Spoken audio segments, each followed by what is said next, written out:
Bonjour à tous et bienvenue dans votre émission Voyage en expertise sur la restauration collective. Aujourd'hui, nous nous posons la question « Quelles sont les caractéristiques essentielles de la liaison chaude ?» sujet qui fait partie du deuxième processus opérationnel, celui de la production en cuisine. Nous avons vu dans les épisodes précédents l'intérêt d'avoir une liaison différée et les caractéristiques essentielles de la liaison froide. Il peut néanmoins être intéressant dans certains cas d'opter pour une liaison chaude au lieu d'une liaison froide. Nous allons d'abord en voir les caractéristiques principales avant d'aborder les cas où une liaison chaude peut être recommandée. Celle-ci ne concerne naturellement que les plats principaux et les entrées servies chaudes, le reste de la production devant se faire en liaison froide. En liaison chaude, les plats sont préparés et maintenus au chaud jusqu'à leur consommation à une température qui ne doit être jamais inférieure à 63 degrés pour éviter la prolifération des germes. Il est donc nécessaire que les restaurants satellites ne soient pas trop éloignés du lieu de production.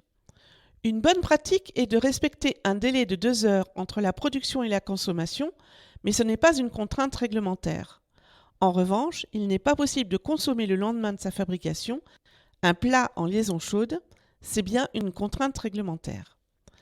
Au titre des avantages de la liaison chaude, relevons que celle-ci exige peu d'équipements nécessaires en plus de ceux utiles à la production. Il y a également une moindre dépense d'énergie qu'en liaison froide.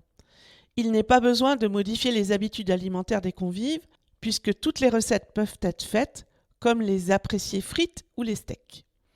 Par ailleurs, le personnel de service a besoin de peu de compétences culinaires, puisqu'il n'a pas à remettre en température le plat chaud. Pas de risque donc de rupture de la chaîne du froid ou encore d'une mauvaise maîtrise de la remise en température. Les compétences à détenir en cuisine satellite sont donc réduites. Les inconvénients sont néanmoins réels. Le risque essentiel est une prolifération microbienne très rapide en cas de mauvais maintien de la chaîne du chaud à plus de 63 degrés. C'est la fameuse liaison tiède redoutée des responsables et des vétérinaires. Afin de limiter ce risque, il est essentiel que la consommation se fasse peu de temps après la confection et, comme déjà dit, tout repas non consommé dans la journée doit être jeté. La durée de vie des produits est donc très courte, ce qui ne facilite pas la gestion du restaurant et n'offre aucune souplesse complémentaire. Par ailleurs, la qualité des aliments servis peut être moindre à cause du dessèchement des produits, sauf s'ils sont en sauce, et de l'impossibilité, par exemple, de conserver une viande saignante ou un poisson juste cuit. Il faut également souligner qu'il faut parfois plus de personnel qu'en liaison froide, car il est compliqué d'éviter le coup de feu au moment de la production, celle-ci ne pouvant pas s'étendre dans le temps, contrairement à la liaison froide.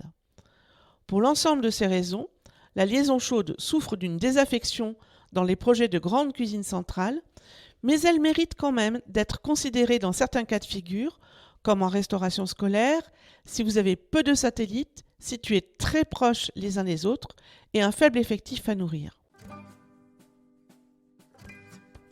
J'espère que cet épisode a répondu à vos attentes.